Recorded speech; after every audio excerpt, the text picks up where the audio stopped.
Hi guys, welcome to Cinecary. The Jolly Roger flashes back to Captain Hook's activities after leaving the Enchanted Forest. It explains what he was doing during the missing year and what the Wicked Witch has overrun him. But wisely, once upon a time doesn't fill the hole in his heart. Hook has gone back to his pirate ways almost. He and Skeleton Crew are robbing carriages without a ship. In a tavern alley after a score, he is confronted by Ariel. Prince Eric was kidnapped on the high seas by the man currently piloting the Jolly Roger, Blackbeard. Hook and Ariel, united by common cause, go after him. In the present day, Ariel washes up on shore in Storybrooke, also looking for Eric, who has vanished since the curse. Snow and Charming explain that Hook might be able to help because parallelism, and they set off for Gold's shop to find some clues. Meanwhile, Regina's training Emma in magic the hard way, and Charming decides that it'll be a great idea to teach Henry how to drive his truck in the middle of town. Hook does find Eric's cloak and seems oddly unmoved by Ariel's gratitude. Belle does a locator spell for him, which leads nowhere except the suggestion that Eric may have drowned. In the flashback, we see why. Hook defeats Blackbeard, who gives him one final spiteful choice: he'll cede the Jolly Rider or reveal Eric's location, but not both. Hook's image has gone a little soft and he self-consciously chooses the ship. In the present day, he finally confesses what happened to Ariel. She's just as angry with him as in the past and makes him swear on his true love that if he could take it back, he would. He swears on Emma's name, which is exactly what Zelena wants to hear.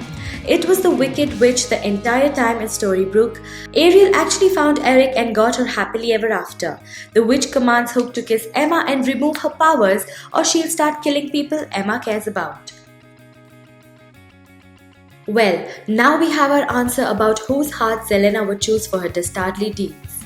We liked that Hook's torch for Emma continues to burn from afar, although that spyglass on her grannies was a little too much. Colin made Hook's reformation believable, one foot still selfishly on the dock, one foot ready to leap headlong into anything for Emma. He held down the episode with a haunted and romantic yearning that had nothing to do with his usual air of slouch and leather. Once Upon a Time has a mixed track record with twists, but this was a good one. Just when you thought it was safe to grow emotionally or reveal vulnerability, Zelena strikes. The conversation between the witch and the pirate was fantastic. They begin on equal footing, with Hook defiant and able to see through her BS. But watch Rebecca Mader's eyes when she threatens all Emma's loved ones. Anyone else excited to see Belle and Ariel involved in solving a mystery again? We know this was Hook's emotional journey and all, but it would have been fantastic if Belle was more involved. Although in fairness, we should have suspected it was Zelena impersonating the mermaid in Storybrooke. She was way too focused and on point. We remember bad plots of yore where Grandpa Charming tries to bond with Henry by teaching him to ride a horse. What makes him think that driving a car in the middle of the town will get Henry to think that he and Snow are cool? Regina's reaction at the end of Unlicensed Drivers was some recompense for a silly plot, but not much.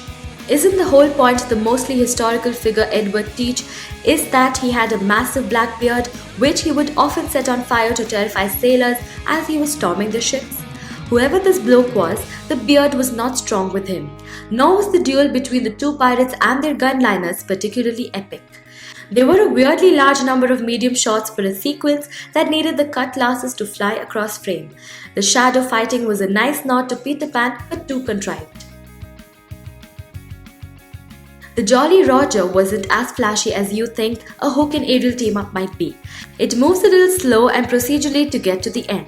Regina's teaching tactics were hilariously hazardous, and her admiration for Swan is a great new angle for the relationship. Emma's well of untapped power is an intriguing development that might go away just as soon as the writers don't want to deal with it. But the show is ultimately worth watching for the heart it reveals out of unlikely yet familiar characters. That's why any episode focusing on Hook has meat to it, and why we kind of want him and Swan to make out. Damn the consequences. This is all we have for now. Do tell us what you feel by leaving your comments below. But before you leave, don't forget to subscribe to Cinecary for all the latest short films, celebrity gossips and movie reviews.